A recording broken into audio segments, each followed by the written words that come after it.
الحمدللہ وحدہ والصلاة والسلام علی من لا نبی بعدہ اما بعد فاعوذ باللہ من الشیطان الرجیم بسم اللہ الرحمن الرحیم۔ محترم ناظرین، السلام علیکم ورحمۃ اللہ۔ اللہ عز و جل نے سیدنا ابراہیم علیہ السلام کو بڑھاپے کی عمر میں سیدنا اسماعیل علیہ السلام عطا کی۔ مختلف کتب تواریخ اور کتب تفاسیر میں آپ کی عمر اس وقت تقریباً 86 سال تھی۔ سیدنا ابراہیم علیہ السلام کے اکلوتے بیٹے سیدنا اسماعیل علیہ السلام جب سائز کی عمر کو پہنچے، دوڑ دھوپ کی عمر کو پہنچے، باپ کا ہاتھ بٹانے کی عمر کو پہنچے، تو سیدنا ابراہیم علیہ السلام نے خواب میں کئی بار دیکھا کہ وہ اپنے بیٹے کو ذبح کر رہے ہیں۔ اللہ تعالیٰ نے سورۃ الصافات کی آیات نمبر 102 سے لے کر 111 تک میں یہ واقعہ تفصیل سے بیان فرمایا۔ فلما بلغ معہ السعی، جب وہ دوڑ دھوپ کی عمر کو پہنچے، یعنی اسماعیل علیہ السلام، قال یا بنیا، تو ابراہیم علیہ السلام نے کہا کہ اے میرے بیٹا۔ یا بنیا، بنیا جو ہے نا ابن کی تصغیر ہے، پیار سے کہتے ہیں اے میرے پیارے بیٹا۔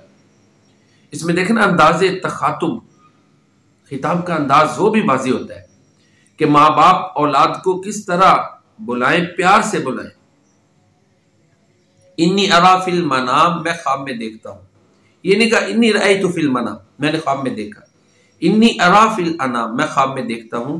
اس سے اہل علم نے یہ اخذ کیا ہے کہ خواب کئی بار آیا تھا۔ انی اذبحک، کہ میں تجھے ذبح کر رہا ہوں۔ خواب میں یہ بھی نہیں دیکھا کہ انی اذبحتک، میں نے تجھے ذبح کر دیا ہے۔ اللہ اکبر۔ یہ دیکھیں نا قرآن کا اعجاز دیکھیں، قرآن کے الفاظ کا جو چناؤ ہے، سلیکشن ہے، وہ دیکھیں۔ انی اذبحک، میں تجھے ذبح کر رہا ہوں۔ فانظر ماذا تری، تیری کیا رائے ہے۔ انبیاء کرام کے خواب وہی ہوتے ہیں، اور یہ انبیاء کرام کے ساتھ ہی خاص ہے۔ عام آدمی کا خواب حجت نہیں ہے، اس کا نجی معاملہ ہے۔ دین اسلام مکمل ہو چکا ہے۔ تو بہرحال سیدنا ابراہیم علیہ السلام نے اپنے بیٹے کو یہ بتایا کہ یہ میں نے خواب دیکھا، اب تمہاری کیا رائے ہے۔ فانظر ماذا تری، بیٹا تمہاری کیا رائے ہے۔ تو سیدنا اسماعیل علیہ السلام نے فرمایا یا ابت افعل ما تؤمر، ابا جان جو آپ کو حکم دیا جاتا ہے وہ کر گزریں۔ سیدنا اسماعیل علیہ السلام کی یہ تربیت ہو چکی تھی کہ ایک اللہ ہے جس کے احکامات پر ابراہیم علیہ السلام عمل کرتے ہیں۔ بیٹے کو یہ باور تھا، یقین تھا۔ ستجدنی انشاء اللہ من الصابرین، ان قریب مجھے آپ صبر کرنے والوں میں سے پائیں گے۔ یہ الفاظ دیکھیں، پھر یہاں پر بڑی حکمت ہے۔ یہ نہیں کہا کہ میں ایک منفرد ہوں، نمایاں ہوں، یونیک ہوں جو یہ بس عمل کرے گا، نہیں۔ فرمایا جس طرح اور اللہ کے نیک بندے صبر کرتے تھے اللہ کی راہ میں تکلیفیں آنے پر، آزمائشیں آنے پر، امتحانات آنے پر، اسی طرح میں بھی صبر کروں گا۔ یہاں اسماعیل علیہ السلام کا ان الفاظ کا انتخاب ان کے عجز اور انکساری کو پورا کرتا ہے۔ پھر اللہ پر وہ اپنے وعدے پہ پورے اترے نا، تو صادق الوعد کا انہوں نے خطاب پایا۔ اور اللہ نے قرآن کریم میں سورہ مریم میں دیکھیں نا کس پیارے انداز میں سیدنا اسماعیل علیہ السلام کی تعریف کرتے ہوئے کہا وَاذْكُرْ فِي الْكِتَابِ إِسْمَاعِيلَ إِنَّهُ كَانَ صَادِقَ الْوَعْدِ وَكَانَ رَسُولًا نَبِيًّا۔ اسماعیل کا ذکر اس قرآن میں کرو کیونکہ وہ صادق الوعد، سچا وعدہ کرنے والے، وعدے کو سچا کر کے دکھانے والے نبی تھے۔ تمہارا اب باپ بیٹے میں یہ بات ہو گئی۔ فلما اسلما، دونوں نے اللہ کا حکم مان لیا۔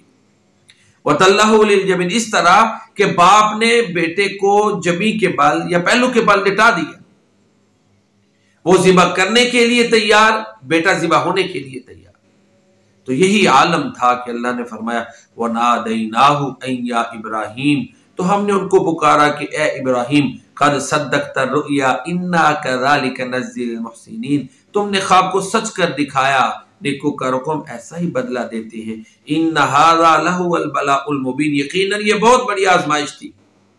وفدیناہ بذبح عظیم، تو ہم نے ایک بڑے قربانی کو ان کو فدیہ دے دیا، ایک بڑا قربانی کا جانور ان کو فدیہ دیا۔ دیکھیں نا، یہ بھی نہیں کہا کہ جاؤ ابراہیم اور اسماعیل جاؤ ڈھونڈ کے کوئی بکرا لا کے ذبح کر دو۔ اللہ نے کتنی قدردانی کی، اللہ اکبر، کہ اللہ نے جو ہے نا وہ بہشت سے بکرا بھیجا، جنت سے بکرا آیا۔ مفسرین اور اہل علم نے لکھا ہے وَتَرَكْنَا عَلَيْهِ فِي الْآخِرِينَ، اور پچھلے آنے والوں میں ابراہیم کا ذکر خیر باقی چھوڑ دیا۔ اس طرح ابراہیم علیہ السلام کا ذکر خیر ہر کوئی ان کا احترام کے ساتھ ذکر کرتا ہے، محبت اور عقیدت کے ساتھ ذکر کرتا ہے۔ اللہ فرماتے ہیں سلام علی ابراہیم، ابراہیم پر سلام ہو۔ نام لے کے چند نبیوں کو اللہ نے سلام کہا ہے۔ سلام علی نوح فی العالمین، جہانوں میں نوح پر سلام ہو۔ سلام علی ابراہیم، سلام علی موسیٰ و ہارون، سلام علی الیاسین، سلام علی المرسلین۔ اور اسی طرح جنت میں اللہ نیک بندوں کو کہیں گے سلام قولا من رب رحیم۔ تو رب رحمان نے سیدنا ابراہیم علیہ السلام کو سلام کہا۔ کذالک نجزی المحسنین، اسی طرح ہم احسان کرنے والوں کو جزا دیتے ہیں۔ انہ من عبادنا المؤمنین، یقیناً وہ ہمارے نیک بندوں میں سے تھے۔ تو یہ تھا قربانی کا پس منظر۔ ابراہیم علیہ السلام نے جو بیٹے کو ذبح اپنی طرف سے تو کیا نا، وہ ذبح کرنے کے لیے ہو گیا، بیٹا ذبح ہونے کے لیے ہو گیا، تیار ہو گیا، باپ ذبح کرنے پر تیار ہو گیا، پھر اللہ تعالیٰ نے یہ ریوارڈ دیا کہ دمبا اس کے بدلے عطا کر دیا۔ تو یہ رب رحمان کی رحمت تھی، اور ابراہیم علیہ السلام آزمائش میں پورے اترے۔ تو اسی یادگار میں اور اللہ کے شکر کے طور پر اپنے نبی کی تعلیمات پر عمل کرتے ہوئے مسلمان عید قربان پر جو ہے نا وہ جانوروں کو ذبح کرتے ہیں۔ اللہ رب العزت یہ جو نیک عمل ہے مسلمانوں کا قبول فرمائے، اور اس کے جو محرکات ہیں، موٹیوز ہیں، اغراض و مقاصد، اہداف ہیں یا فلسفہ ہے، اس کو بھی حاصل کرنے کی توفیق عطا فرمائے۔